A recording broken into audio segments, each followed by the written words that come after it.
Very good morning.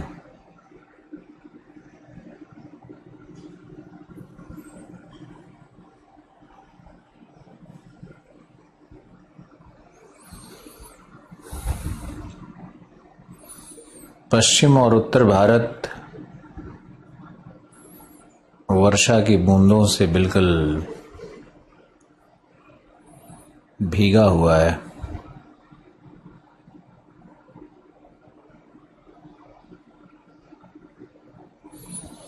बहुत ही romantic weather Delhi का हो गया है। ऐसा कभी पिछले 70 वर्षों में ना हुआ था।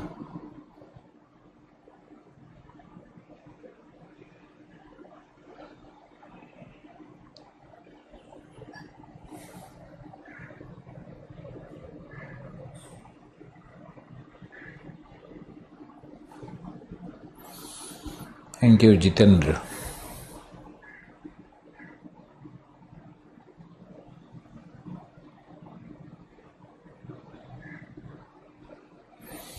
कमेंट शो हो रहा है, बिल्कुल हो रहा है। सबका गुड मॉर्निंग देख रहे हैं।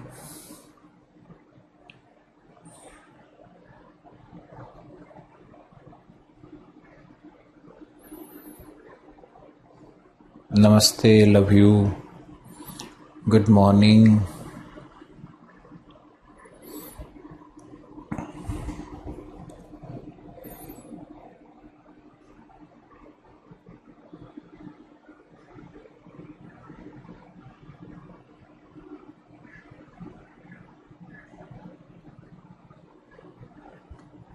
World's largest iceberg breaks off Antarctica. बिल्कुल सही, अखबार में आया हुआ है, मैंने भी देखा। और ये नेचुरल प्रोसेस से है, ये भी साइंटिस्ट ने कहा। प्राकृतिक है, ये नेचर के साइकिल के अकॉर्डिंगली है। इसमें ऐसा कोई और मैकेनिज्म नहीं है।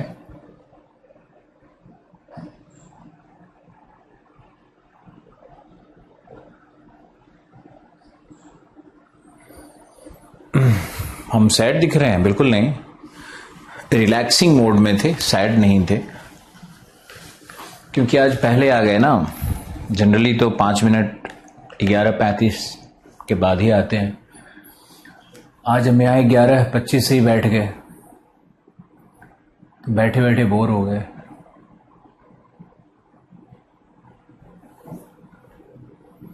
आप लोगों के गांव में, शहर में कोरोना का केस घट रहा है या बढ़ रहा है? सही रिपोर्ट दो मुझे, क्योंकि मीडिया तो कुछ भी कहते रहती है। एनडीटीवी देखोगे, लगेगा चारों तरफ लाशें बिछी हुई है। आपको पता है कि अमेरिका में, यूनाइटेड स्टेट्स ऑफ अमेरिका में आज भी कई रेफ्रिजरेटेड ट्रक्स लाशों से भरे हुए हैं। लेकिन वहां की मीडिया इस तरह की गंदगी को नहीं दर्शाती है। ट्रंप के इलेक्शन हारने के बाद अमेरिका के सड़क पे बहुत कुछ हुआ, लेकिन कभी भी वहां की मीडिया अपने देश की इज्जत के लिए बाहर नहीं आने देती है। क्योंकि आपके राष्ट्र का अंतर्राष्ट्रीय छवि कैसा बन रहा है, ये बहुत महत्वपूर्ण है। और हमारे देश में राजनीति के लिए लोग अंतर्राष्ट्रीय मीडिया का भी दुरुपयोग करना, और भारत में जो भी कमियां हैं छोटी मोटी, हर देश में कमी है, उसको इतना हाईलाइट करना, दिन रात प्रचार करना, दिन रात नेगेटिव बोलना, ये बहुत गलत है। मेरे हिसाब से तो बहुत गलत है। आपका अपना एक घर होगा, माता पिता होंगे, भाई बहन होंगे, चाचा चाची होंगे, क्या वहां कमी नहीं है? अपने घर में तो आप अगर दाल रोटी खाते हो तो बाहर आके कहते हो कि पनीर पराठा खाकर आए हैं। अपने घर की इज्जत बचाने के लिए 1000 झूठ बोलते हैं लोग। और यहां देश भी तो हमारा घर है, तो देश की इज्जत बचाने के लिए यहाँ की छोटी छोटी बातों को इतना उछाला जाता है, अंतर्राष्ट्रीय मुद्दा बनाया जाता है, और ये मुद्दा बनाने वाले हमारे राजनेता ही रहते हैं। तो मुझे उन राजनेताओं से सख्त घृणा है जो बहुत छोटी छोटी बातों पे राजनीति करने लगते हैं। हम सत्य को गलत और गलत को सत्य नहीं कह रहे हैं, हम सिर्फ उदाहरण ले रहे हैं कि अगर आप अपने घर के विषय में चिंतित रहते हो कि आपके घर की इज्जत बची रहे, तो ये देश, ये राष्ट्र हमारा घर नहीं है क्या?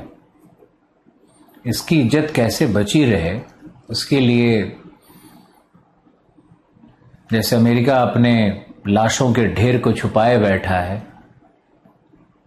हम लोग चाहे तो बहुत कुछ पॉजिटिव भी देख सकते हैं। बहुत कुछ पॉजिटिव था। कोरोना के इस भयावह दौर में भी बहुत कुछ पॉजिटिव था।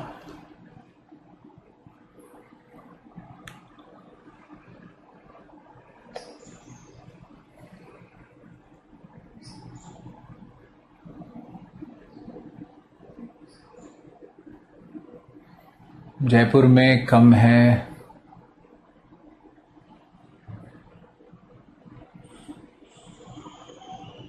मुजफ्फरपुर में घट रहे हैं। ओवरऑल भारत में सेकेंड वेव के घटने का ट्रेंड तो आ ही गया है, लेकिन ये एक सबक सिखा गया है कि बहुत सारे अपने लोग चले गए। एक डॉक्टर अग्रवाल साहब चले गए, उनके मरने के बाद बहुत आंसू निकला, क्योंकि उनको मैं जानता नहीं था, लेकिन वो व्यक्ति मुझे इतने पसंद थे।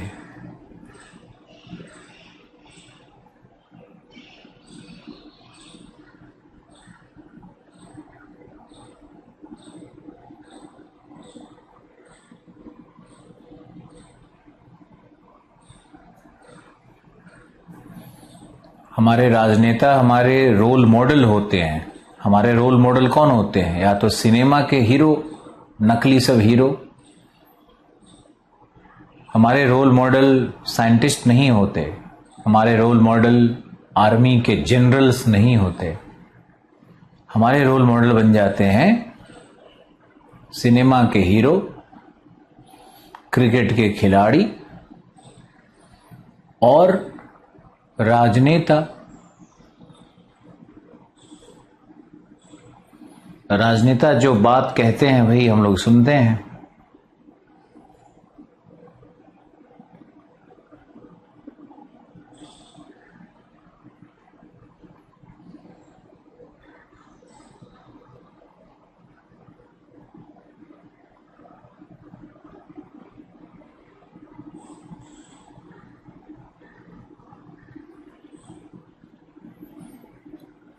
चलो ओके,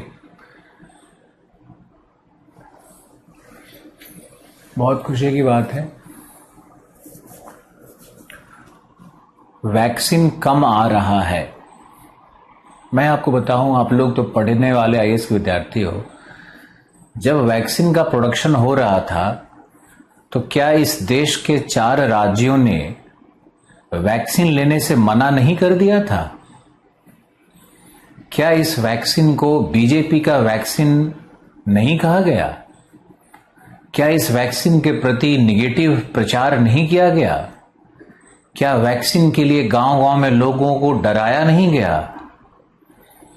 हेल्थ वर्कर्स के लिए फ्री वैक्सीन आया, 60% हेल्थ वर्कर्स ने वैक्सीन क्यों नहीं लिया?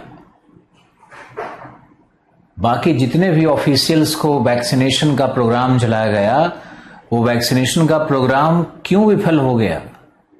क्या मोदी जी खुद घर जा जा करके खुद सुई भोंकते, या हमारी आपकी भी जिम्मेदारी बनती है?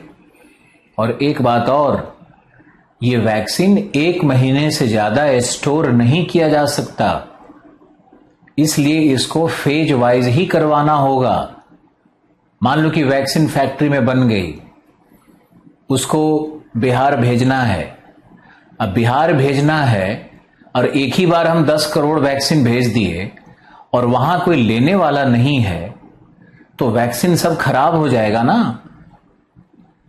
ये वैक्सीन, आप डॉक्टर से पूछो, ये वैक्सीन 1 महीने से ज्यादा सस्टेन नहीं करेगा। इसका जो अपना एक जेस्टेशन पीरियड होता है वो 1 महीने का होता है।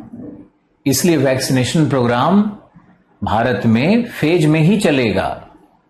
दिसंबर तक टारगेट है कि यहां तक के कि हम लोग 50-60 करोड़ लोगों को, और वैक्सीनेशन में तुम देखोगे तो दुनिया में सबसे अधिक वैक्सीन अगर कहीं लगा है अभी तक तो भारत में लगा है।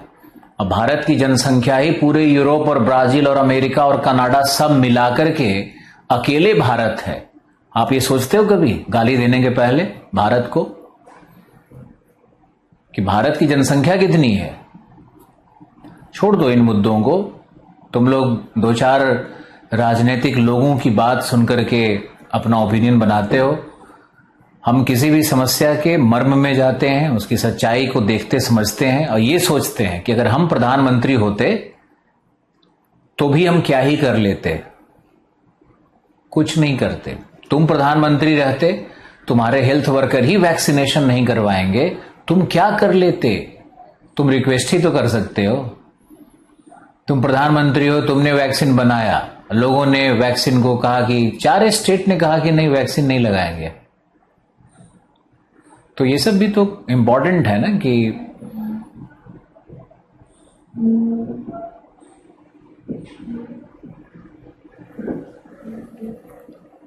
मेरे रोल मॉडल एपीजे कलाम है। बिल्कुल सही, मेरे भी रोल मॉडल एपीजे कलाम ही है। कलाम जैसा व्यक्ति न इस धरती पे पैदा लिया था न लेगा। कलाम साहब में तो मुझे बुद्ध भी नजर आता है। कलाम साहब में मुझे एक गांधीयन भी नजर आता है। कलाम साहब में मानवता का चरमोत्कर्ष है, विज्ञान का चरमोत्कर्ष है, कॉम्पैशन का, करुणा का, त्याग का चरमोत्कर्ष है, मानव प्रेम का चरमोत्कर्ष है। जिस व्यक्ति के मरने के बाद सिर्फ 2 कपड़े शेष मिले इस धरती पे, उससे महान कौन होगा? इसलिए उस व्यक्ति का नाम मत लो जो मेरे लिए भगवान है।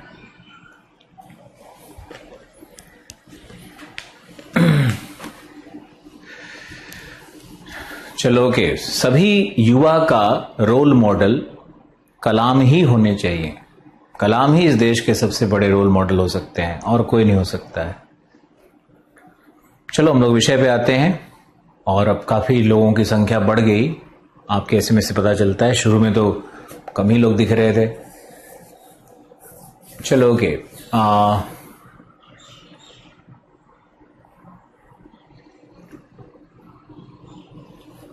आंसर राइटिंग करने जाओगे ना तो कभी भी पॉलिटिकल ओपिनियन अगर लिख दोगे तो समझो जिंदगी बर्बाद हो जाएगी तुम्हारी।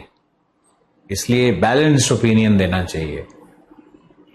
चीन समतुल्य जलवायु पर बार बार पूछ रहा है कोई लड़का। कोई बात नहीं है, सब समझ में आएगा। चीन समतुल्य तुम ऐसे पूछ रहे हो जैसे बाकी सारा जलवायु समझ चुके हो। मुझे तो सारा जलवायु समझाना है और सबको समझाना है।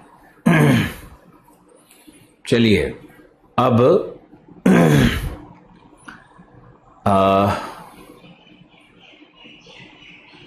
अब आप एक पेज और लिखना है आपको, उसके बाद ही बहुत सारी चीजें समझ में आने लगेंगी। आज का दिन महत्वपूर्ण है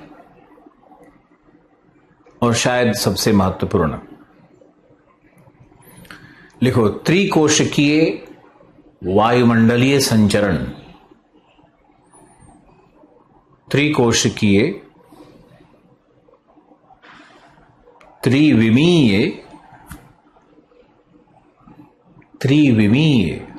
3-dimensional tricellular 3-dimensional meridional circulation।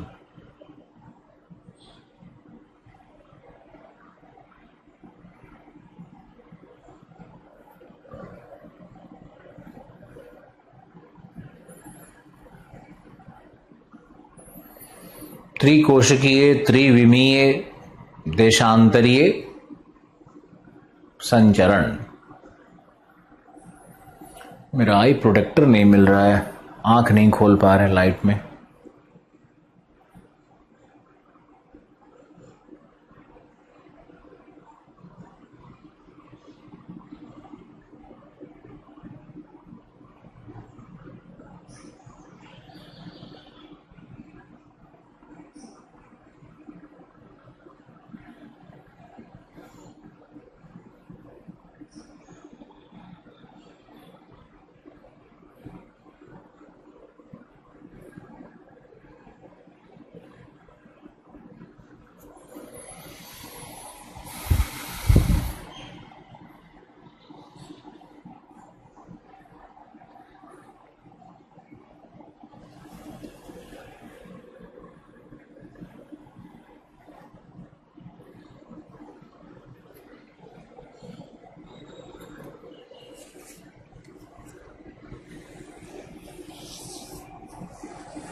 लिखो लिखो, सबसे पहला है हैडली सेल, हैडली कोशिका।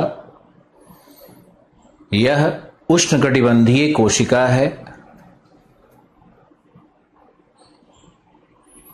तापीय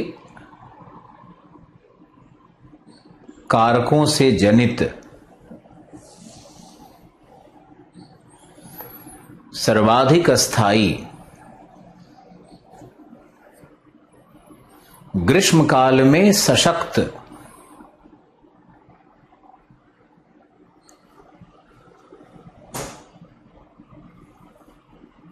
गर्म कोशिका है।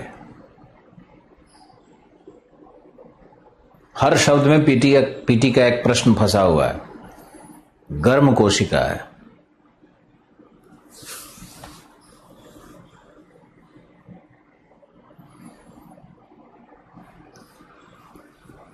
नेक्स्ट लिखो,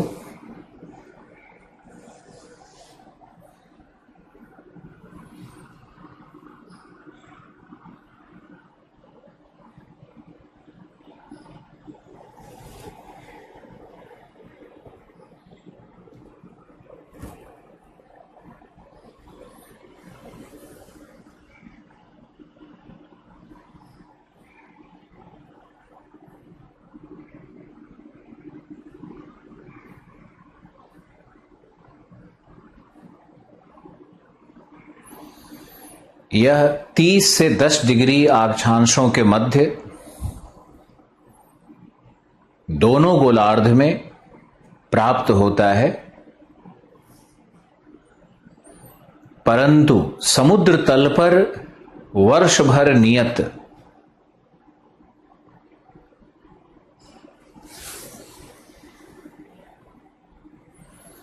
तथा महाद्वीपों पर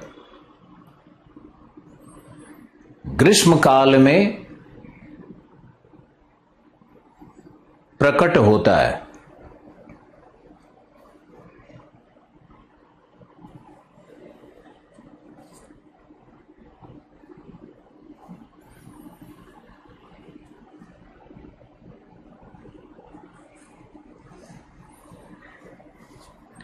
अब लिखो, विषुवत से संवहित वायु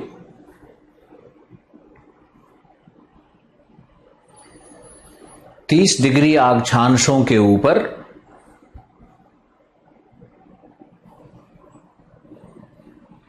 30 डिग्री अक्षांशों के ऊपर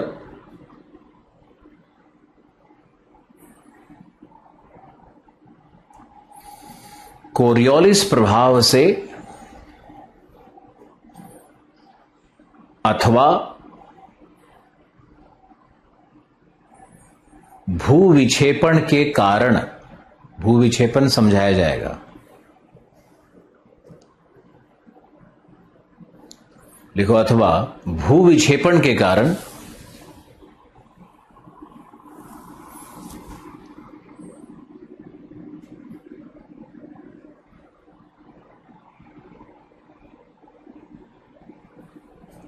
संचयित एवं अध्यारोपित होती है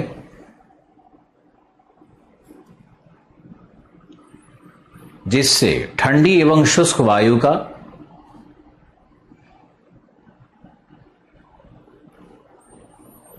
अवतलन होता है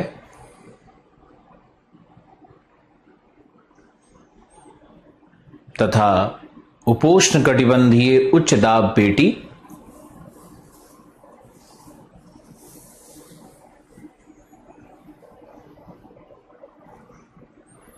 निर्मित होते हैं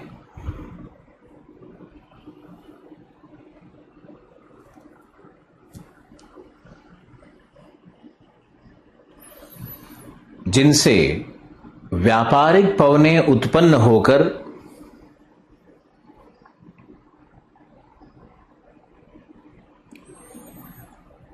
ITCZ अथवा विश्वतीय निम्न दाब की ओर या विश्वतीय निम्न दाब में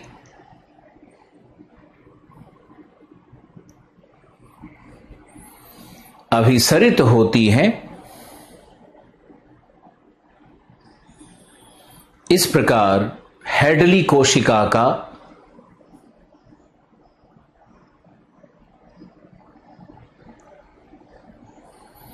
निर्माण होता है।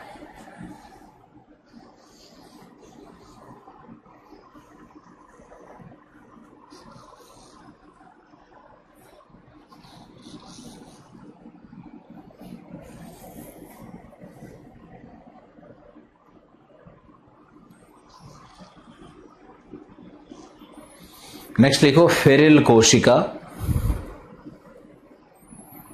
गतिकीय कारणों से उत्पन्न शीतकाल में सशक्त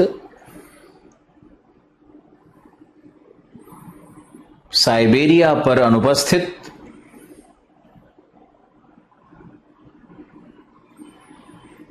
समुद्र तल पर वर्ष भर नियत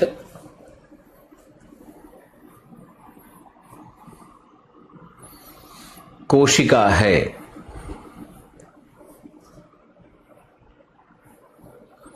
जिसमें चक्रवातीय एवं वाताग्रीय घटनाएं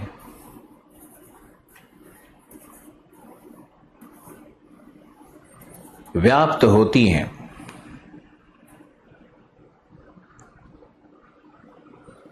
इसकी उत्पत्ति पछुआ पवन के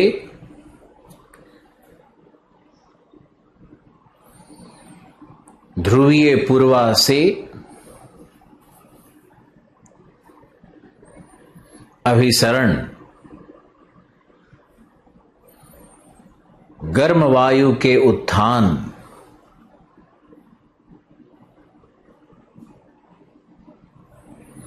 तथा 6 से 8 किलोमीटर पर क्षोभ सीमा के पास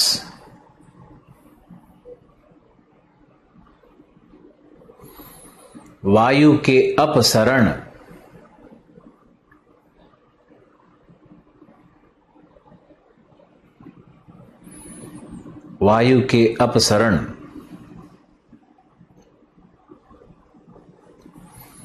से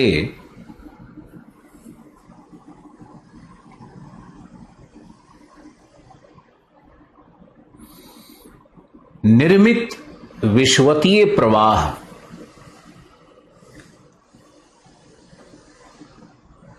जो हैडली सेल के नीचे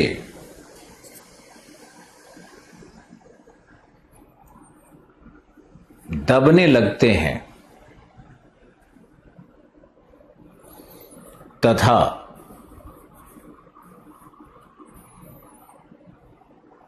उपोष्णकटिबंधीय उच्च दाब पेटी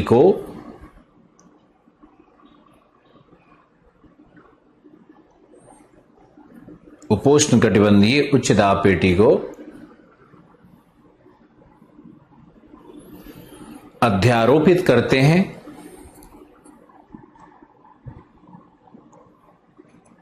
एवं कोशिका का निर्माण करते हैं।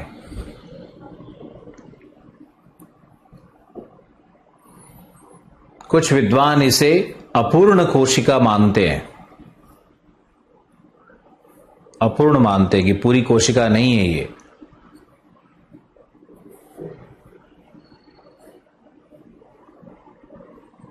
बहुत सुंदर, बस एक पैराग्राफ और लिखना है।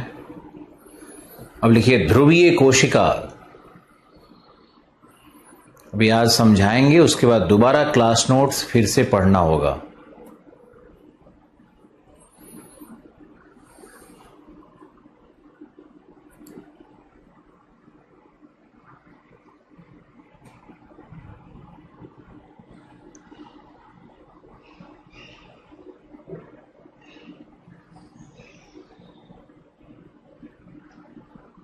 नेक्स्ट लिखो ध्रुवीय कोशिका।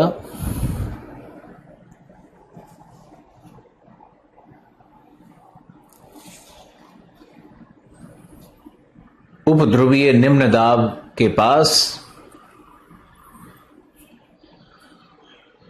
उठने वाली गर्म वायु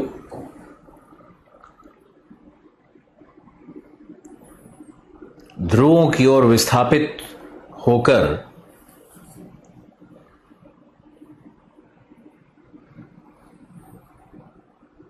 ध्रुवीय उच्च दाब को अध्यारोपित करती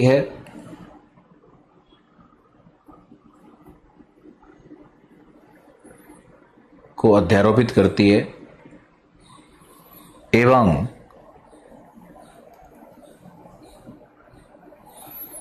पुनः ध्रुवीय पूर्वा के रूप में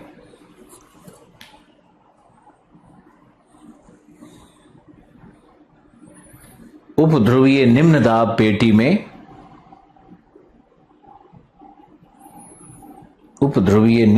पेटी में अभिसरित हो जाती है,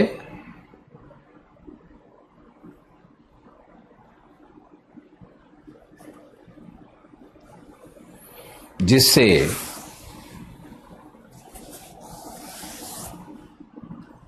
ध्रुवीय कोशिका का निर्माण होता है।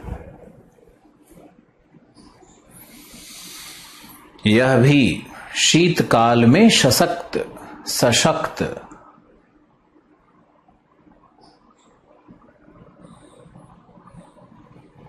कोशिका होती है।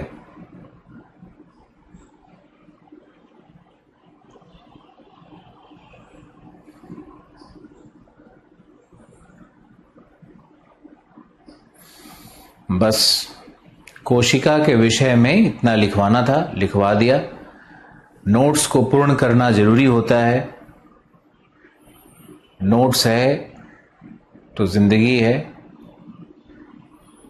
मेरे जाने के बाद भी आपका लिखा हुआ, आपका नोट्स आपके साथ शेष रह जाता है। हालांकि ऑनलाइन क्लास में ये सुविधा है कि आप 5 बार देख सकते हो, तो आप कई सारी बातें जो लिख नहीं पाते हो उसको आप सुन करके दोबारा सुन करके लिख लेना चाहिए।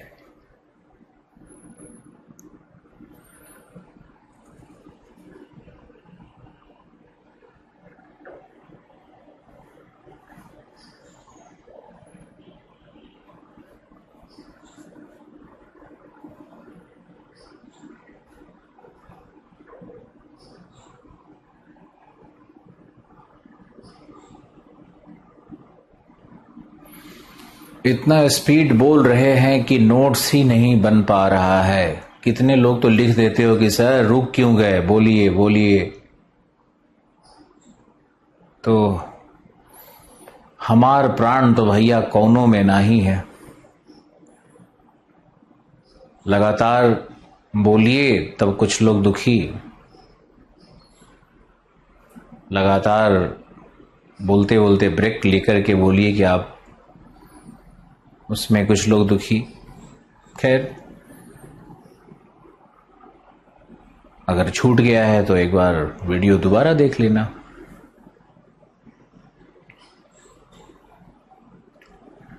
अब जो पढ़ाने जा रहे हैं ना, ये बहुत इंपॉर्टेंट है। लिखो, विश्व का जलवायु तंत्र।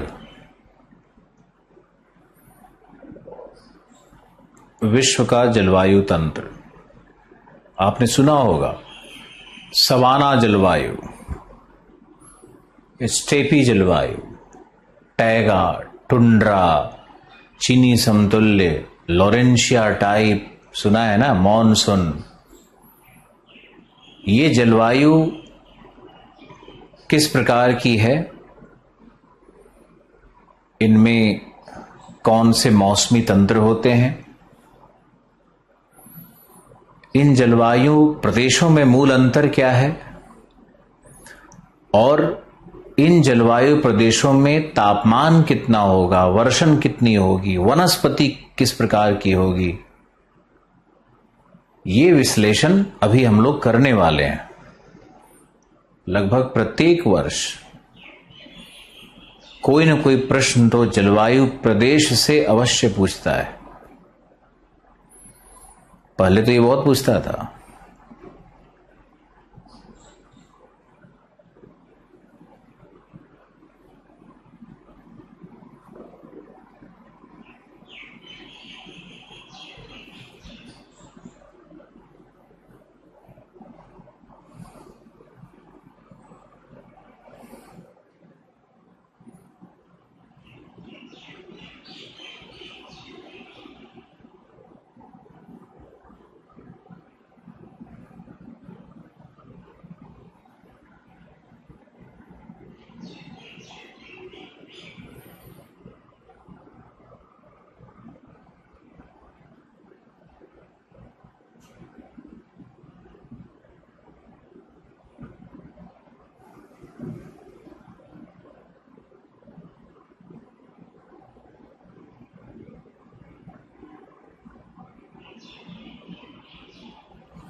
सर, आपका विचार जानना है किसी टॉपिक पर, टॉपिक लिख के भेजिए। अगर विचार देने लायक होगा तो दे देंगे, नहीं तो नहीं देंगे।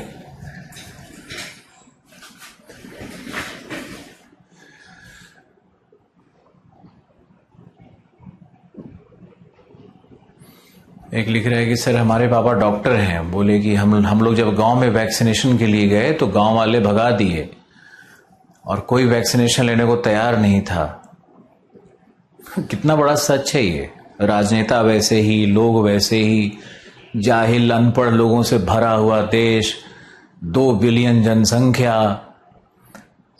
किसी को तो हमको लगता है कि तुम अगर बिल क्लिंटन और क्या नाम है ओबामा को भी भारत का प्रधानमंत्री बना दोगे या खुद गांधी जी को ही बना दोगे, तब भी यहां कम से कम ये तो है ना, अभी लूटपाट नहीं है, बड़े बड़े स्कैम नहीं हो रहे हैं, सड़क पे गुंडे गाली नहीं बक रहे हैं।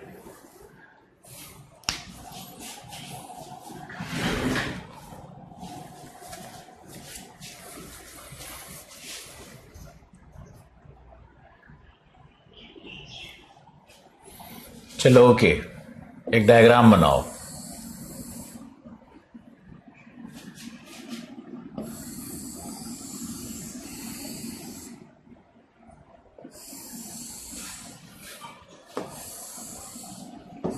दस degree north, 10 degree south, 30 degree north,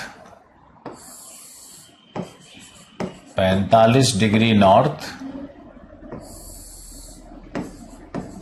60 degree north, 75 degree north. हमारा जलवायु नंबर 1, नंबर 2, 3, 4, 5, 6, 7, 8, 9, 10, 11, 12, 13, 13 जलवायु है। ये जो हमने आपका ये जो हमने बनाया है, ये महाद्वीप है। इसको महाद्वीप मान करके चलना है। तो जलवायु समुद्र के सतह पर तो मिलेगा नहीं। जलवायु प्रदेश का मतलब ही होता है कि महाद्वीप पर, यानी कुल जलवायु की संख्या कितनी है? 13।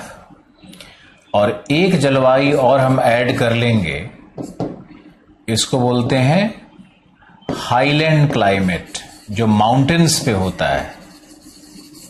तो हाईलैंड क्लाइमेट कर लेंगे तो हमारी कुल जलवायु प्रदेश कितने बन गए? 14। तो विश्व में कितने जलवायु प्रदेश हैं? 14। पहले तो ये याद रखिए। कुछ विद्वान इसको नहीं मानते हैं, इसी को मानते हैं, लेकिन कुछ 14 मानते हैं, कुछ 13 मानते हैं। आप लोगों को 14 ही याद रखना है। हाईलैंड क्लाइमेट को मॉडर्न साइंटिस्ट जैसे ट्रेवार्था ने, क्रिचफील्ड ने, सब लोगों ने मान्यता दी है। 14 जलवायु है। ये फैक्ट तो आप लोग 1 सेकंड में रट लोगे। कितने जलवायु हैं भैया? 14। ये एसएससी का विषय हो सकता है, आईएएस पीसीएस में नहीं पूछेगा। आईएएस पीसीएस में पूछेगा कि चीनी समतुल्य जलवायु की विशेषताओं में जाना जाएगा वो, कि उसमें कितनी वर्षा है, ग्रीष्मकालीन है, शीतकालीन है, शीतकालीन में कितनी वर्षा है, रेंज ऑफ टेम्परेचर क्या है, वार्षिक तापमान का पराश क्या है।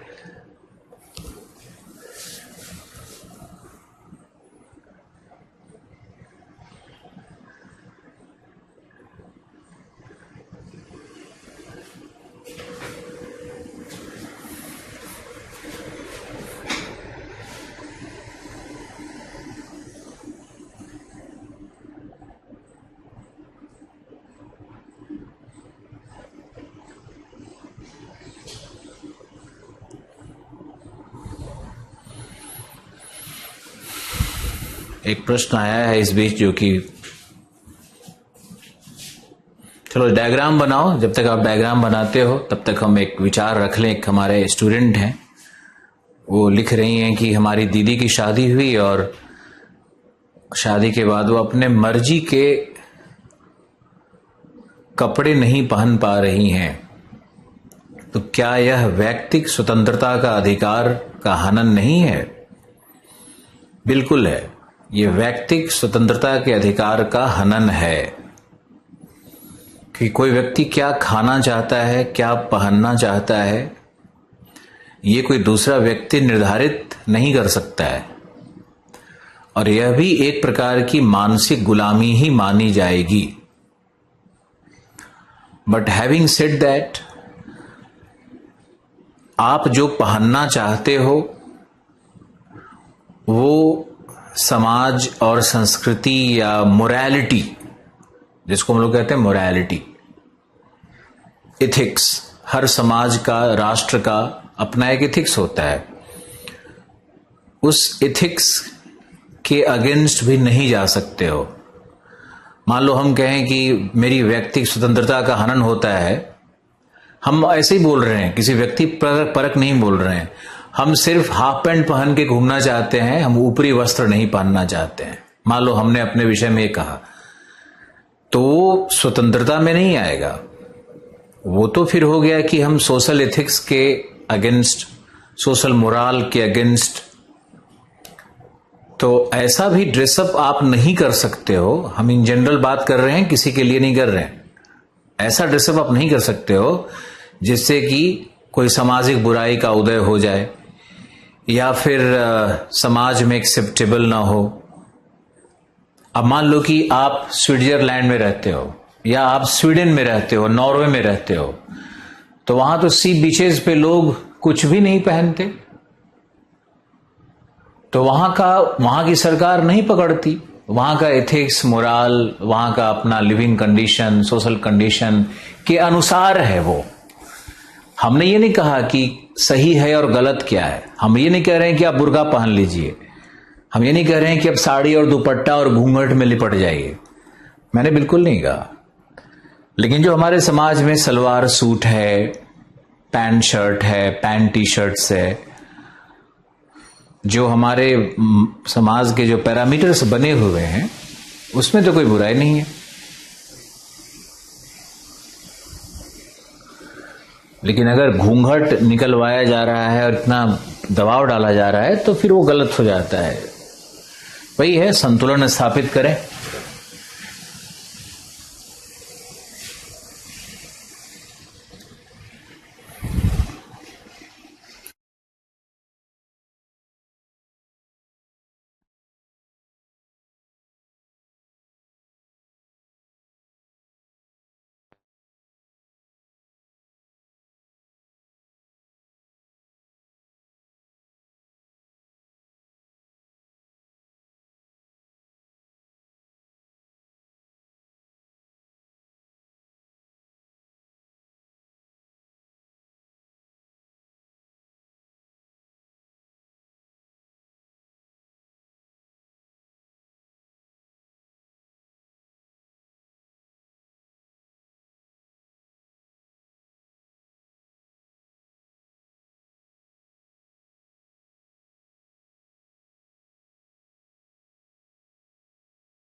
इसमें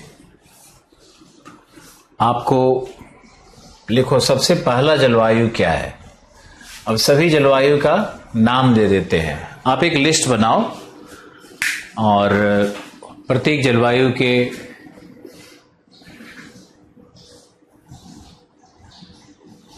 हम खाना बिल्कुल नहीं बना रहे हैं, हमारा मोटर चल रहा था, वो मोटर टंकी भर गया तो ओवरफ्लो कर रहा था, स्विच ऑफ करने गए थे, खाना नहीं बना रहे हैं। खाना बनाने का ये टाइम नहीं है, 1:30 खाना बनाएंगे। मेरा खाना बनाने का टाइम ही क्या है, दाल चावल सोयाबीन मटर गोभी एक ही बॉल में डाल दो, चूल्हे पे रख दो, थोड़ी सी हल्दी नमक, उतारने के बाद उसमें 1 चम्मच गाय का शुद्ध घी डालो, 1 बॉल दही के साथ खा लो, हो गया खाना। सारा विटामिन प्रोटीन चला गया, फैट। चलो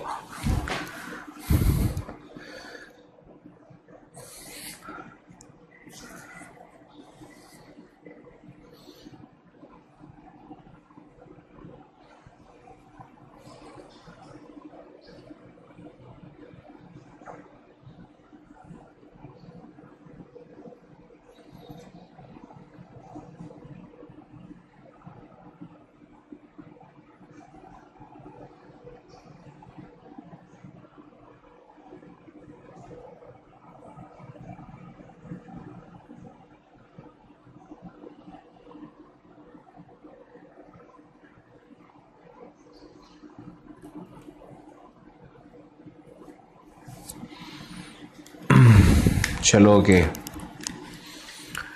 लिखो। पहला है विषुवतीय जलवायु प्रदेश, विषुवतीय जलवायु प्रदेश। दूसरा मॉनसूनी जलवायु प्रदेश अथवा पूर्वी तटीय उष्णकटिबंधीय आर्द्र जलवायु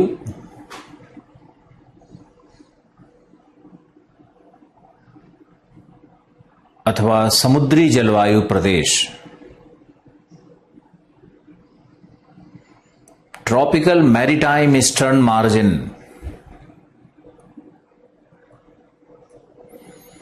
ट्रॉपिकल मैरीटाइम ईस्टर्न मार्जिन ये कहते हैं।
तीसरा लिखो सूडान टाइप क्लाइमेट या सवाना समतुल्य जलवायु।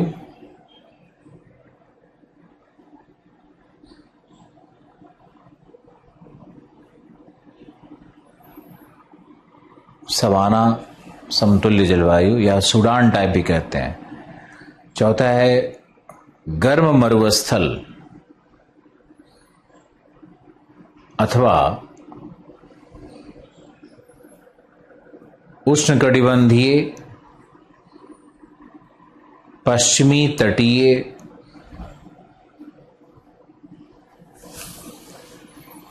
शुष्क जलवायु।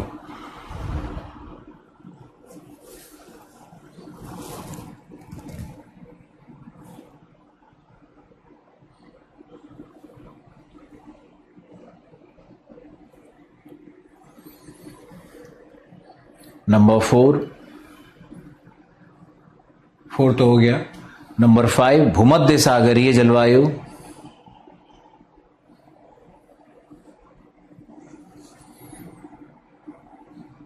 इसको बोलते हैं वार्म टेम्परेट पश्चिम तटीय यानी उपोष्ण कटिबंधीय पश्चिम तटीय उपाद्र जलवायु। ध्यान से लिखना, उपाद्र जलवायु। नंबर 6 स्टेपी समतुल्य जलवायु। स्टेपी समतुल्य जलवायु इसको कहते हैं मध्य महादेशीय अर्धशुष्क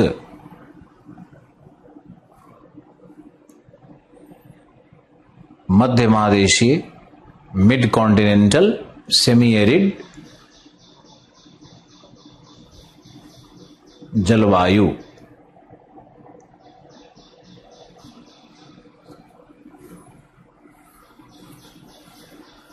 सातवां चीनी समतुल्य जलवायु। चीनी समतुल्य जलवायु लिखो, इसके 2 प्रारूप और मिलते हैं। पहला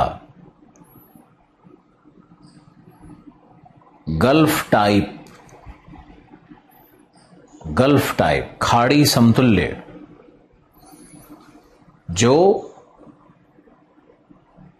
दक्षिण पूर्वी यूएसए में है।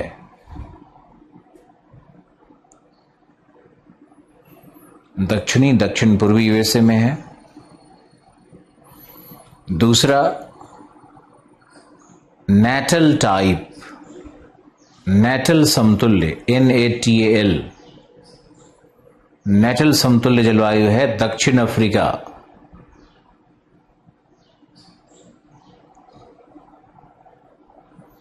दक्षिण अफ्रीका में इसको बोलते हैं पूर्वी तटीय वार्म टेम्परेट उपोष्ण कटिबंधीय, पूर्वी तटीय उपोष्ण कटिबंधीय आर्द्र जलवायु।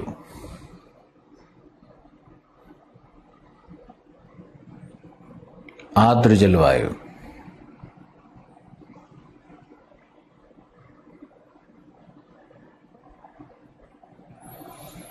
नेक्स्ट नंबर 8, ब्रिटिश समतुल्य जलवायु, cool temperate western margin moist. British समतुल्य जलवायु इसको कहते हैं शीतोष्ण कटिबंधीय पश्चिमी तटीय आर्द्र जलवायु।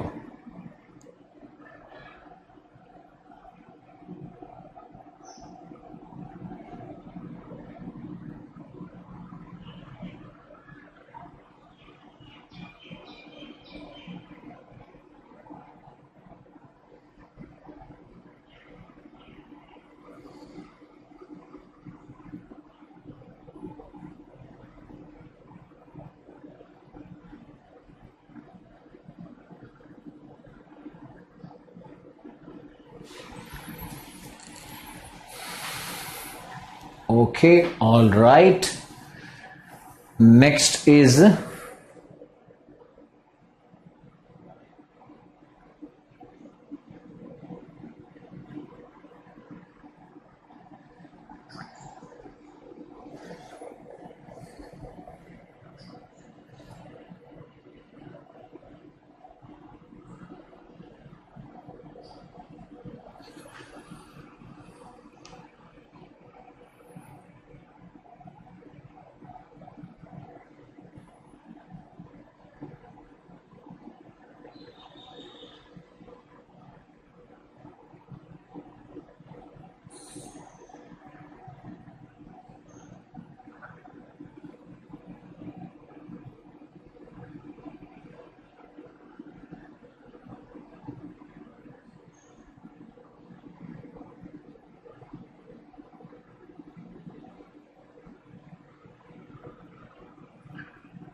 ब्रिटिश जलवायु को पश्चिमी यूरोपीय जलवायु भी कहते हैं। तो 8 में लिख सकते हो, पश्चिमी यूरोपीय जलवायु भी लिख सकते हो। कहीं से कोई कंफ्यूजन ना रहे इसलिए सब कुछ लिखवा रहे हैं। नंबर 9 है साइबेरियन समतुल्य जलवायु। साइबेरियन समतुल्य जलवायु।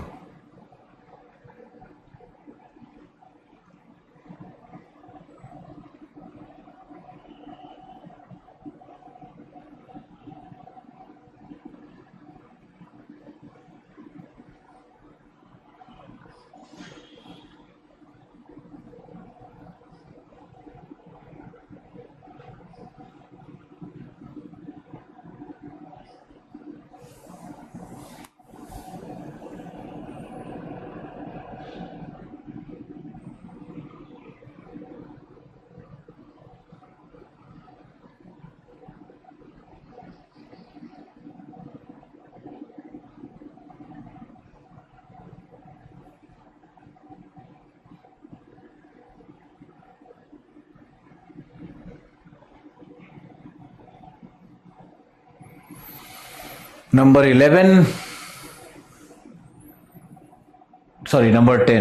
10 है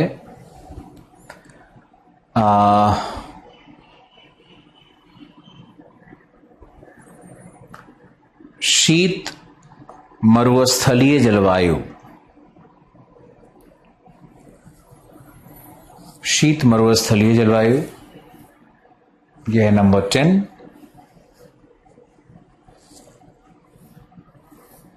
इसको कह सकते हो मध्य महादेशीय शुष्क जलवायु, मध्य महादेशीय समशीतोष्ण कटिबंधीय,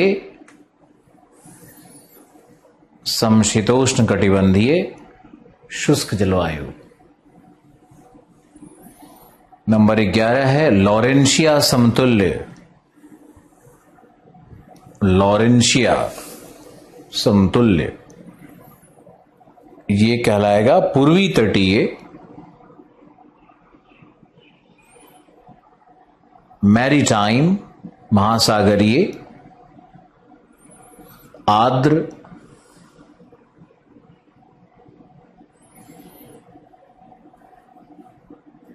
समशीतोष्ण कटिबंधीय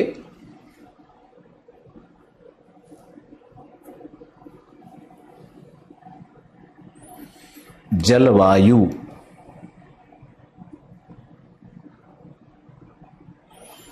नंबर 12 पे आओ, यह है टैगा। इसको एक और शब्द है इसके लिए, याद रखना, बोरियल। यूपीएससी कुछ भी बदमाशी कर सकती है, कोई भी शब्द पूछ सकती है। इसको बोलते हैं बोरियल। ये एक ऐसा जलवायु है जो दक्षिणी गोलार्ध में नहीं प्राप्त होता, इसलिए इसका नाम बोरियल भी कहते हैं। बोरियल मतलब टुवर्ड्स नॉर्थ।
और 13वां है टुंड्रा।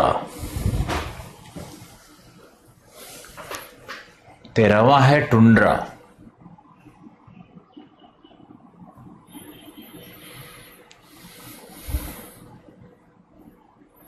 टुंड्रा जलवायु। और 14वां है हाईलैंड क्लाइमेट, उच्च भूमि या पर्वतीय जलवायु।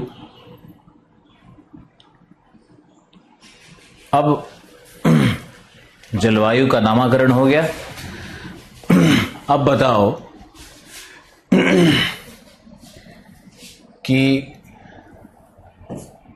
यहां पर कौन सा विंड है। सबसे पहले हम लोग जलवायु नंबर 1 पे आते हैं, और यहां पर हमने क्या क्या बताया था आपको। 1 में बताया था ITCZ, डोलड्रम, इक्वेटोरियल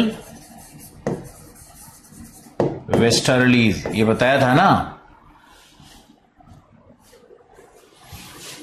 तो प्रथम जलवायु की ये 3 विशेषताएं होती हैं। कैसे लिखना है, क्या लिखना है, बताते हैं।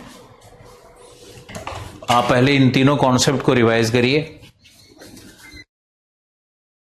हम खाना नहीं बना रहे हैं, बल्कि पानी पीने आए हैं।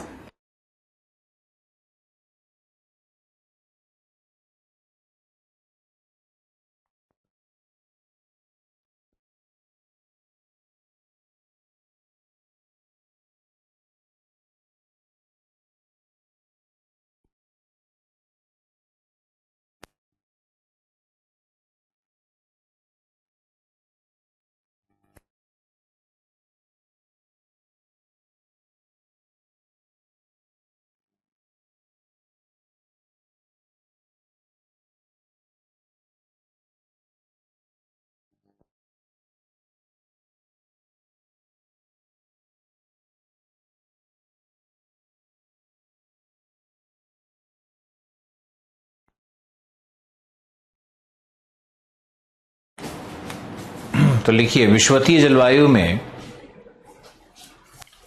अब किसी भी जलवायु का कैरेक्टरिस्टिक्स क्या क्या होता है ये आप देख लो। मान लो जलवायु नंबर 1 है विश्वतीय जलवायु है, तो हम लोग देखेंगे कि इसके अक्षांश कौन से हैं, किन अक्षांशों पर है, इसका वितरण किस प्रकार का है,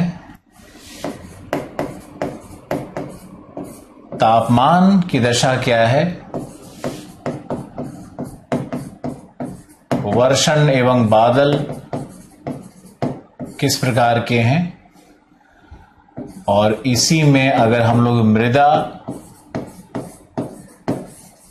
वनस्पति,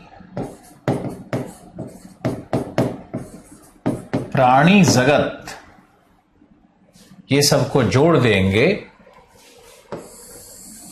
तो यही बन जाता है, इसी को हम लोग जलवायु तंत्र की जगह कहने लगते हैं बायोम।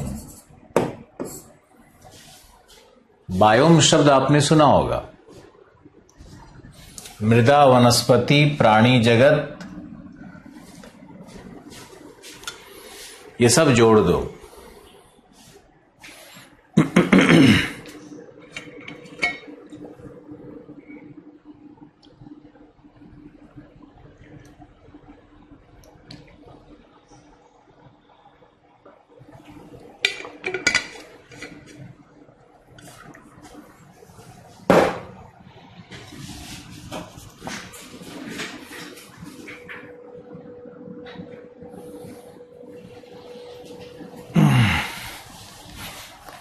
विश्वतीय वाला एक लिखवाते हैं, एक मॉडल की तरह लिखवाते हैं। लिखो, अक्षांश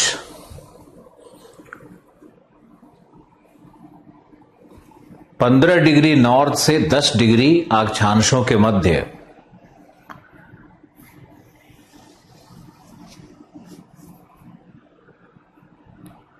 मुख्य वितरण अमेज़न फॉरेस्ट, अमेज़न बेसिन,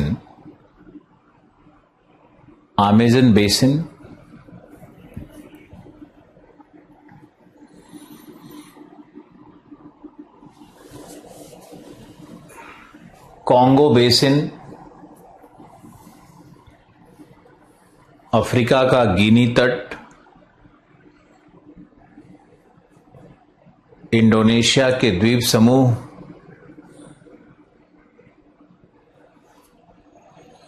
गिनी आइलैंड,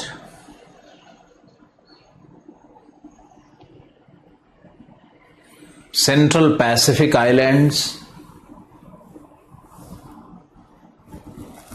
मध्य प्रशांत के द्वीप,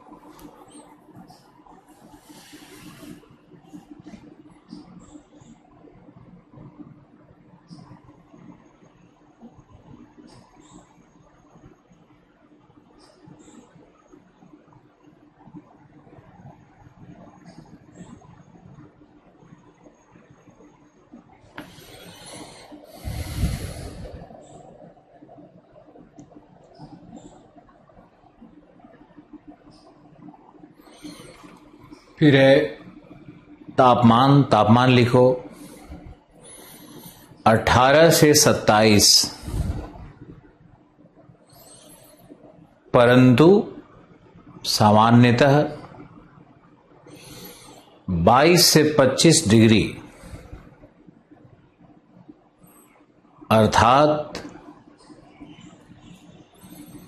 वार्षिक तापमान का पराश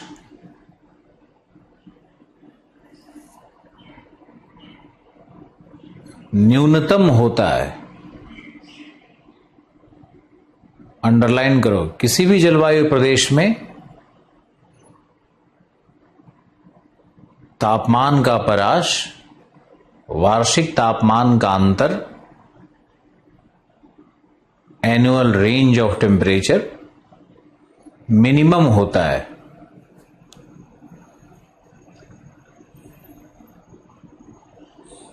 शीतकालीन तापमान 18 डिग्री से शीतकालीन औसत मासिक तापमान किसी भी महीने का 18 डिग्री से कम नहीं हो सकता।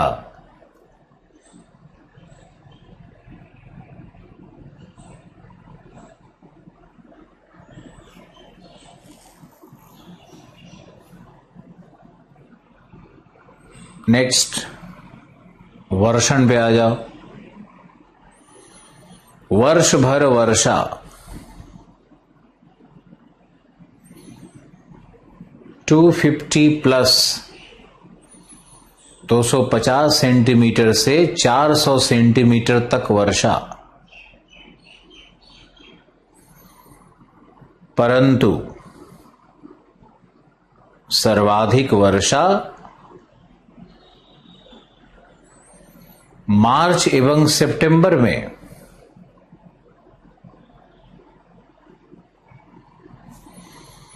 क्योंकि सूर्य विषुवत पर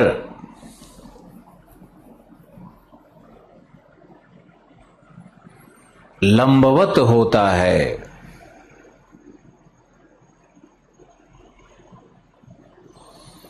सूर्य विषुवत पर लंबवत होता है।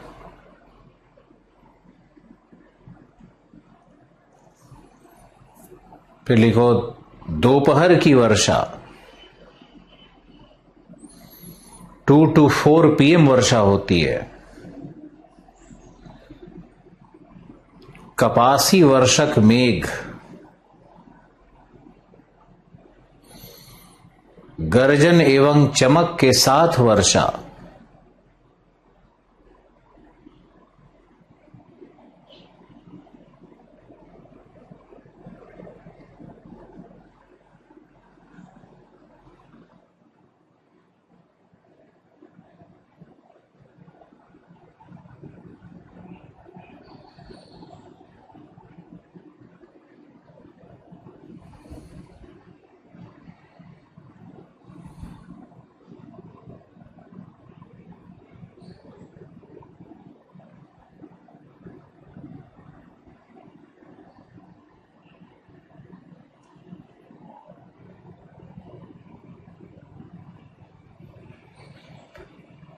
फिर लिखो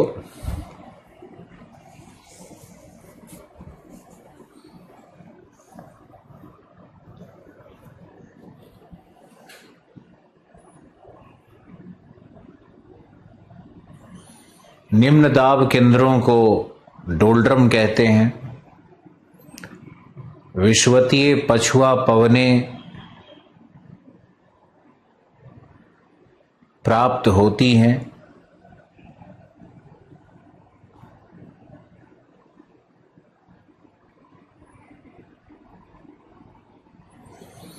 यहां वर्षा संवहनीय वर्षा है।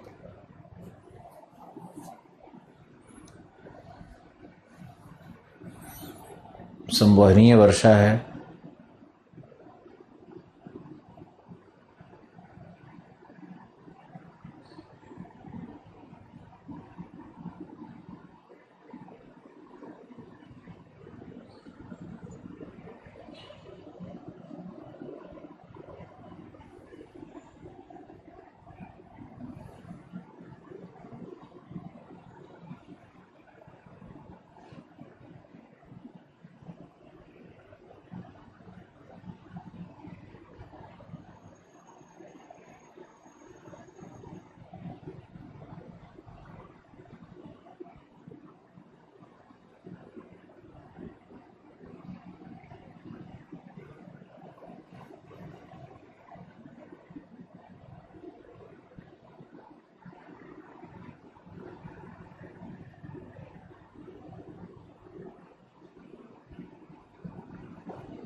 फिर लिखो, वर्षण पे हो गया, तापमान पे हो गया। अब आओ मृदा। लिख लो मृदा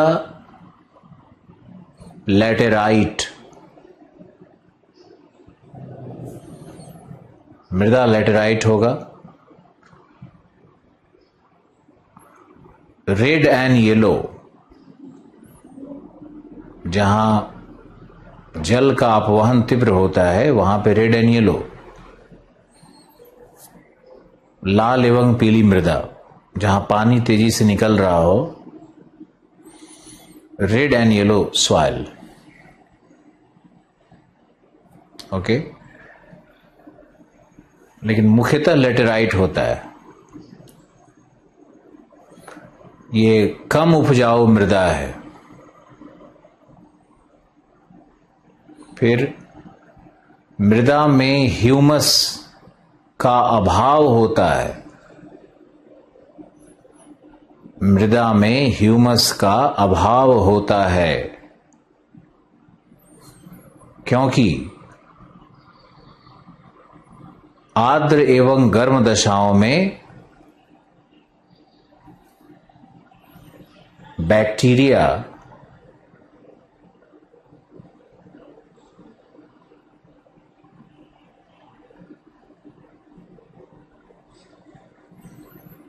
अधिक सक्रिय होते हैं, जो जैविक पदार्थों का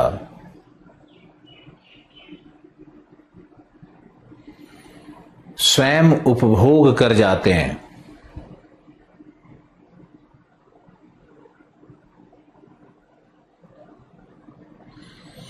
जैविक पदार्थों का स्वयं उपभोग कर जाते हैं, तो ह्यूमस नहीं बचता मृदा में।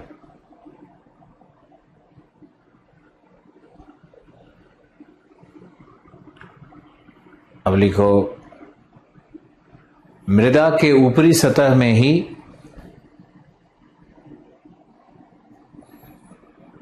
एल्यूमिनियम एवं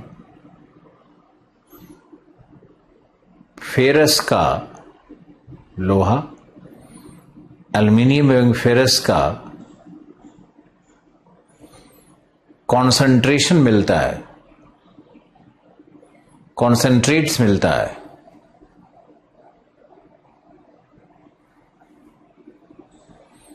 जो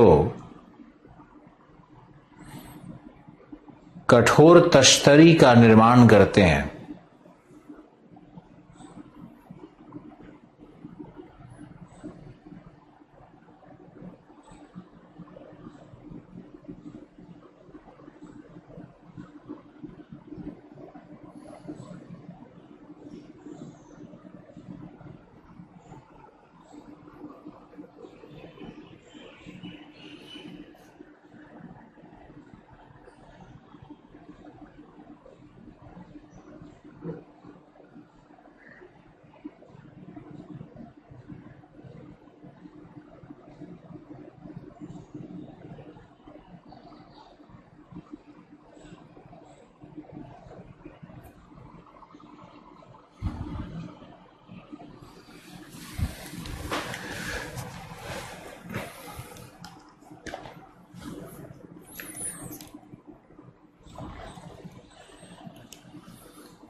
अब लिखो वनस्पति।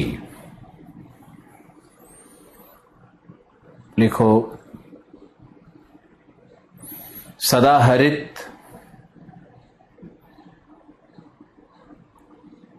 कठोर तने के वृक्ष सर्वाधिक लंबाई अथवा ऊंचे वृक्ष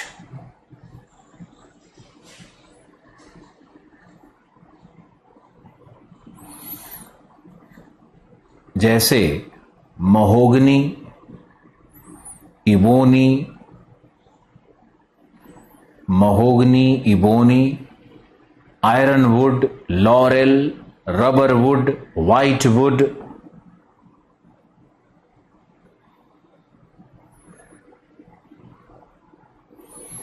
इत्यादि प्राप्त होते हैं, जो सर्वोच्च संस्तर का निर्माण करते हैं तथा ये वृक्ष कैनोपी, छत्रक का भी निर्माण करते हैं, छत्रक का भी निर्माण करते हैं, कैनोपी डेवलपमेंट होता है।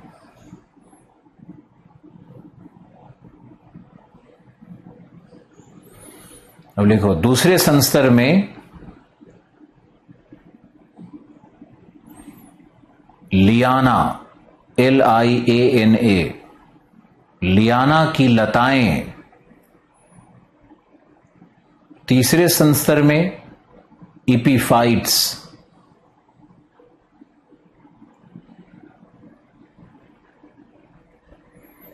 तीसरे संस्तर में इपीफाइट्स, EPIPHYTES, इपीफाइट्स।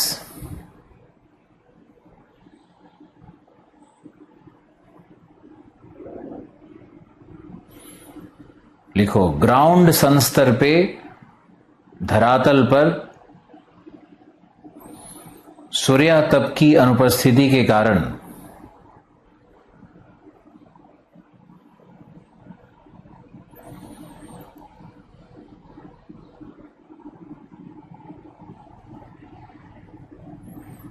किसी भी प्रकार की वनस्पति का ग्रोथ नहीं होता। Undergrowth is absent due to absence of sunlight.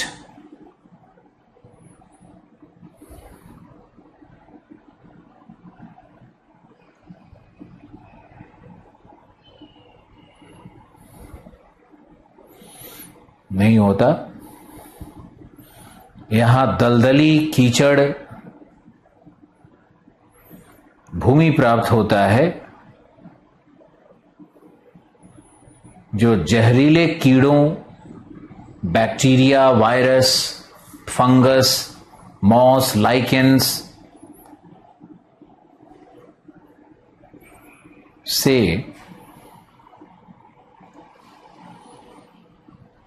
भरा रहता है।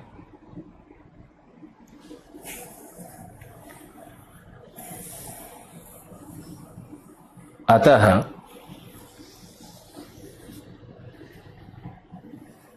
यहां के प्राणी जगत भी वृक्ष पर रहते हैं।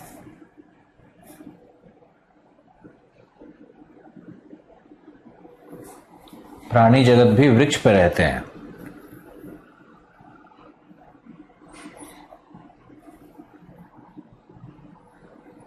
जिन्हें आर्बोरियल कहा जाता है। आर्बोरियल, वृक्ष पाई, वृक्षधारी, पता नहीं, ARBOREAL, आर्बोरियल कहा जाता है। जैसे बंदर, चिंपैंजी, क्या क्या होता है सब, प्राइमेट, एप्स, लंगूर। देखो, इनके अतिरिक्त सरीसृप, सरीसृप, तुमने एनाकोंडा सुना होगा। पानी में भी, थल पे भी, वृक्ष पे भी लटका रहता है एनाकोंडा।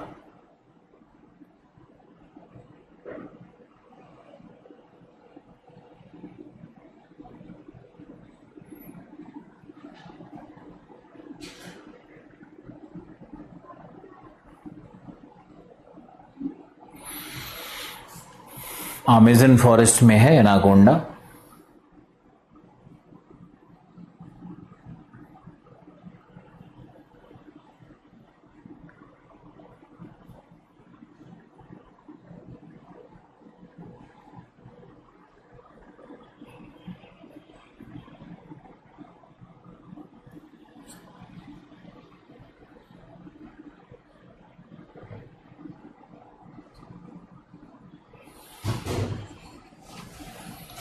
अगर हमारे ऐप पे रजिस्ट्रेशन नहीं हो रहा है तो आप इस नंबर पे कॉल करिए।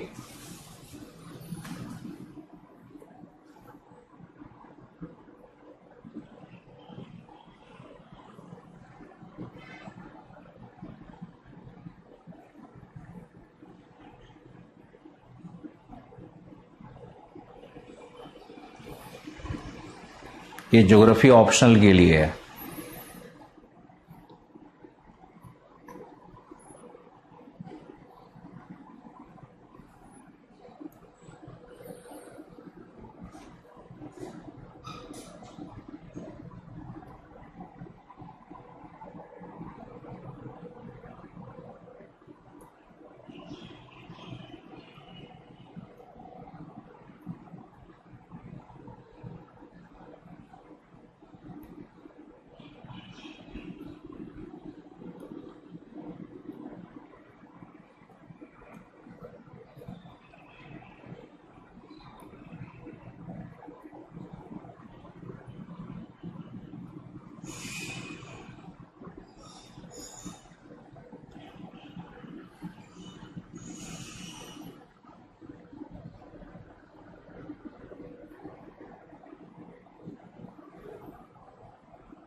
फिर लिखो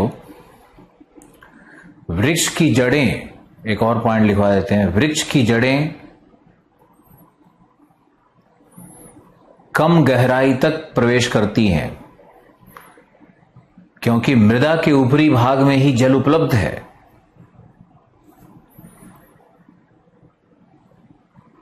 वृक्ष की जड़ें गहरी नहीं होती। फिर लिखो इन्हें डार्क फॉरेस्ट कहते हैं। डार्क फॉरेस्ट कहते हैं क्योंकि सूर्य की किरणें धरातल पर प्रवेश नहीं कर पाती, इसलिए ये डार्क फॉरेस्ट हैं।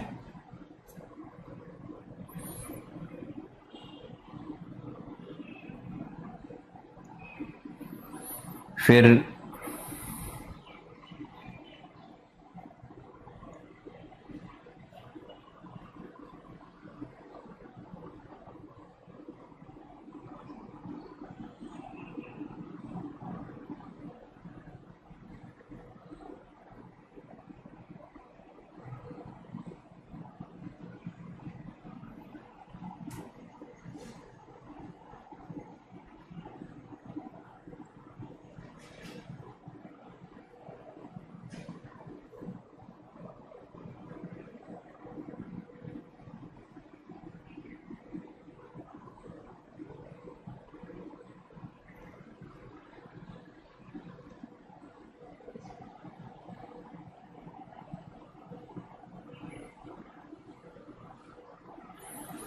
ओके, काफी फैक्ट लिखवा दिया विश्वतीय जलवायु पे।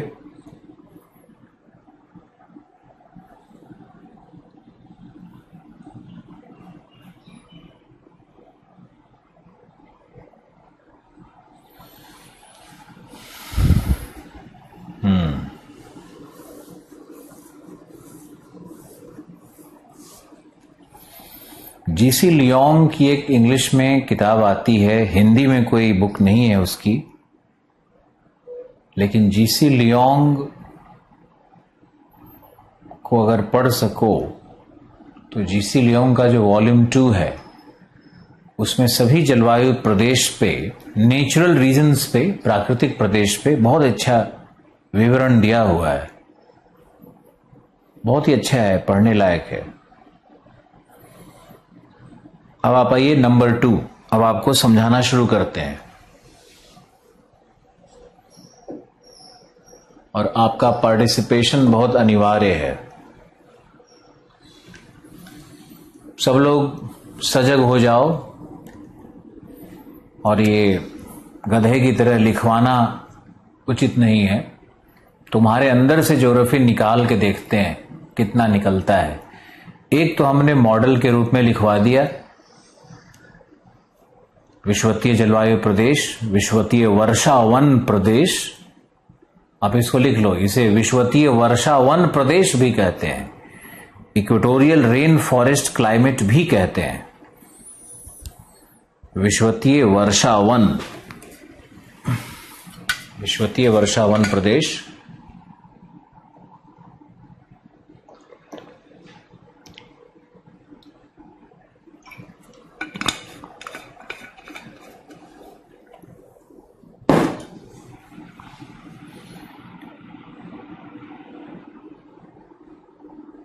चाइना की बुक नहीं है जीसी लियोंग, मलेशिया के राइटर हैं, मलेशिया के।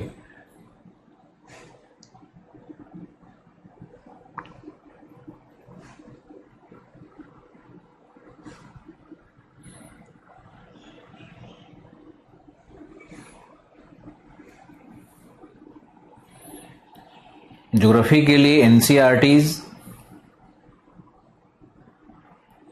और खुल्लर आईसीएसई बोर्ड वाली, सरस्वती पब्लिकेशन वाली 2 किताबें, जीसी लियोंग और क्लास नोट्स बहुत है। और क्या, चलो ये बताओ, उष्णकटिबंधीय जलवायु किन किन अक्षांशों में होता है? ग्रीष्मकालीन तापमान क्या होगा, शीतकालीन तापमान क्या होगा? मैंने पहले पढ़ाया है, अब आप जवाब दीजिए।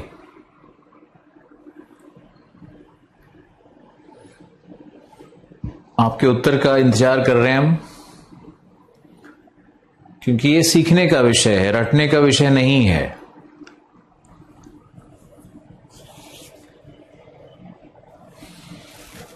ये कौन सा कटिबंध है? यही है ना, उष्ण कटिबंधीय जलवायु।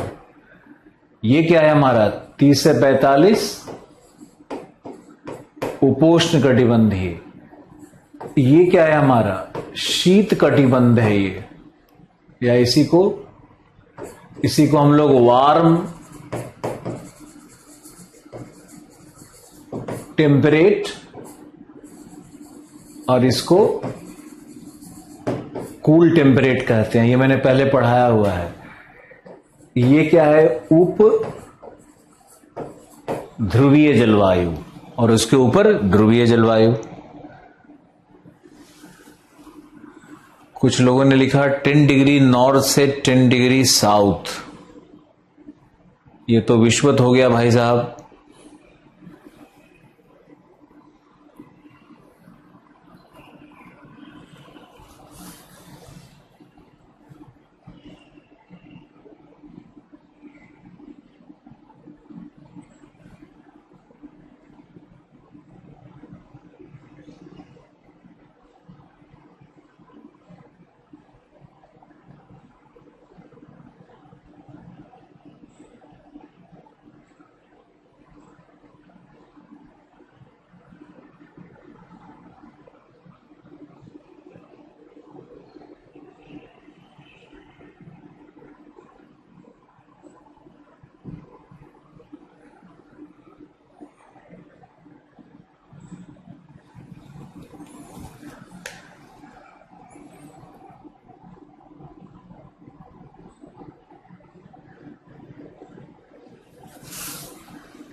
एक लिख रहा है जहां अधिक गर्मी होती है वो उष्ण कटिबंधीय है।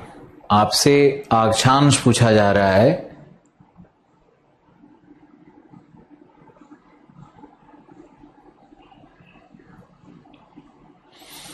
टेन डिग्री से 30 डिग्री नॉर्थ, ये बिल्कुल सही उत्तर है।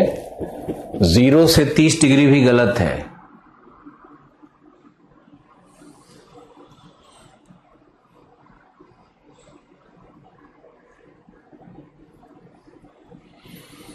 चलो लिखो, सॉरी देखो, अभी बताओ कि व्यापारिक पवनें 2, जलवायु नंबर 2 क्या है? 2 लिखिए, पहले 2 का टाइटल बनाइए, लिखिए मॉनसूनी जलवायु।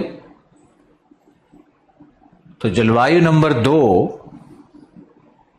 मॉनसूनी जलवायु है।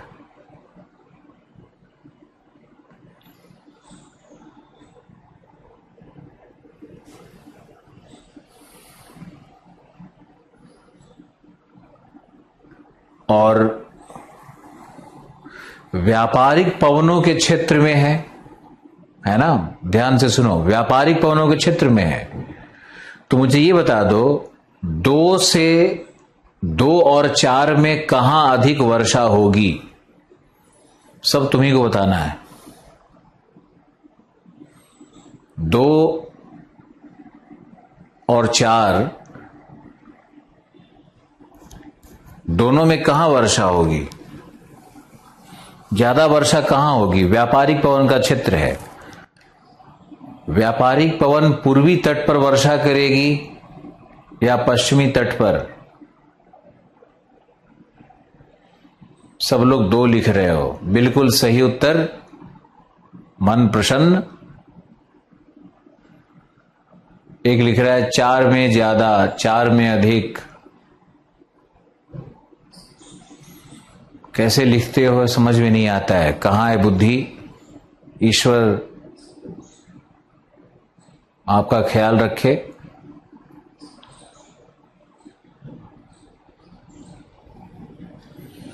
यहां देखिए, अरे ये थल है, तो उत्तर पूर्वी व्यापारिक पवनें इधर से आ रही है ना, उधर से थोड़ी आ रही है। जब इधर से आ रही हैं तो समुद्र की आर्द्रता को सबसे पहले 2 पे गिराएंगी, बची खुची आर्द्रता को 3 पे, और उससे बची खुची आर्द्रता को 4 पे। तो 4 सबसे शुष्क होगा। यहां मान लो कि 150 सेंटीमीटर रेन होगा, तो यहां पर उसका आधा कर लो, 75, और यहां जाओगे उसी के एवरेज में देखोगे तो 25 सेंटीमीटर, 75 ऐसे रेन होगा। अगर पवन समझ में आ जाए तो सारा जलवायु तंत्र समझ में आएगा। 4 मरुभूमि है या नहीं, देखो लिस्ट।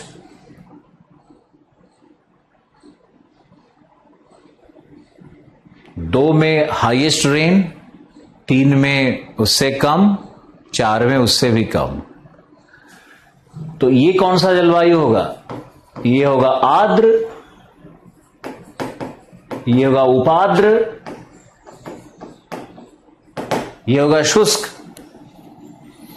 सिखा रहे हैं, सीख लो, जीवन भर काम आएगा। कोई किताब साथ नहीं देगा तुम्हारा।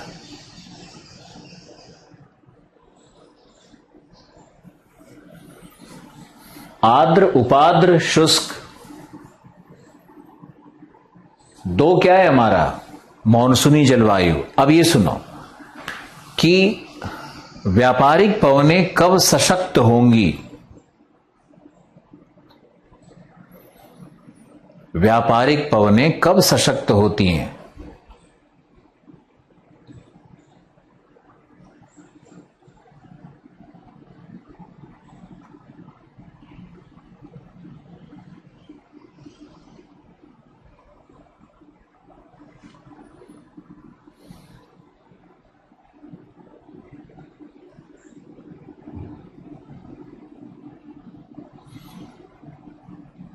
ग्रीष्मकाल में, कुछ लोग लिख रहा है शीतकाल में।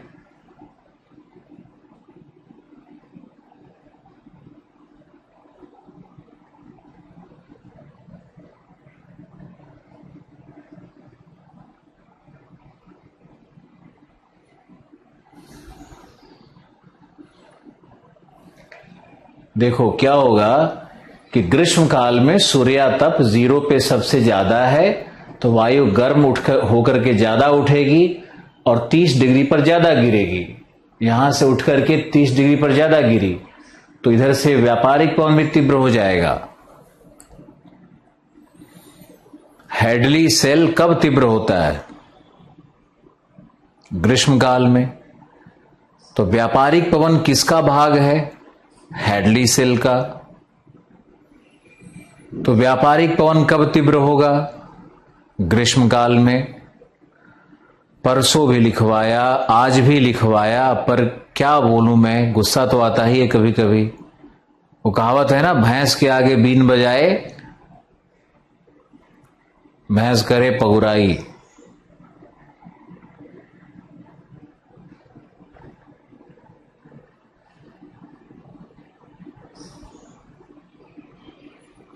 तो ये बताओ, 2, 3, 4 तीनों में वर्षा ग्रीष्मकालीन होगी या शीतकालीन?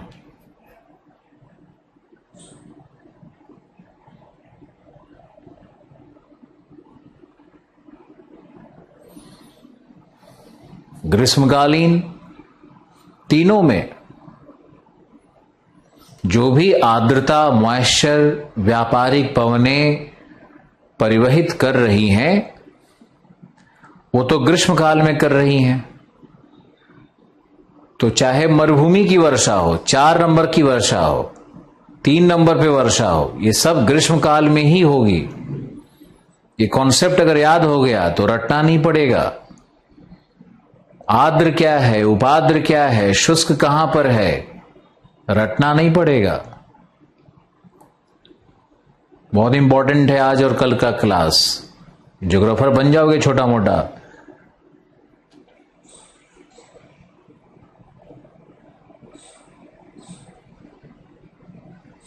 अब बताओ, नंबर 2 पर वर्षा तो हमने लिखवा दिया, तापमान क्या होगा? आप लोग लिखते जाइएगा, 2 नंबर लिख करके उसमें वर्षा लिखिए। उसका नाम तो लिखा हुआ है ही, ग्रीष्मकालीन वर्षा लिखिए।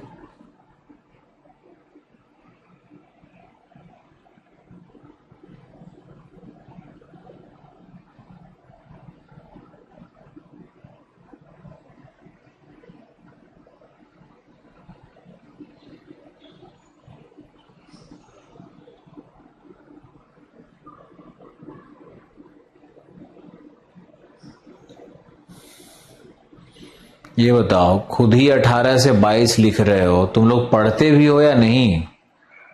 हमने आपको पहले क्लास में ताप पेटियां पढ़ाया था ना। ताप पेटियां का चैप्टर जाकर के पढ़ो पहले। मूड खराब हो रहा है मेरा। बोला भी था इसको याद करके रखिए।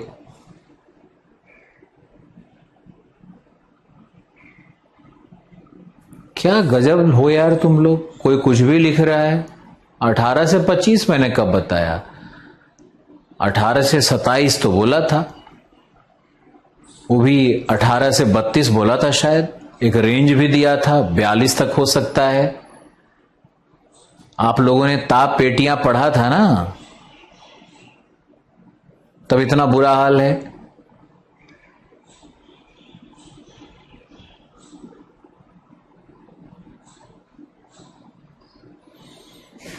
हम शिक्षक इसलिए नहीं बने कि मुझे खाना पूर्ति करके और यहां ड्रामा करके निकलना है। जब तक एक एक लड़का सीखा नहीं, फिर तुम्हारा फायदा क्या हुआ मेरे साथ जुड़ने का? अब सही लिख रहे हो। ग्रीष्मकाल में 32 से 46, शीतकाल में 18 तक जाएगा।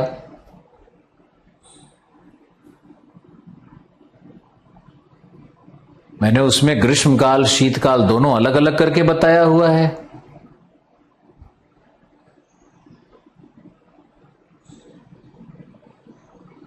ऐसे नहीं होगा भाई साहब ना। आप लोग पहले वहां रिवाइज करिए, फिर आपसे हम मिलेंगे कल। वैसे भी 1:15 हो ही गया है, रिवाइज करिए पहले आप। Thank you for the day.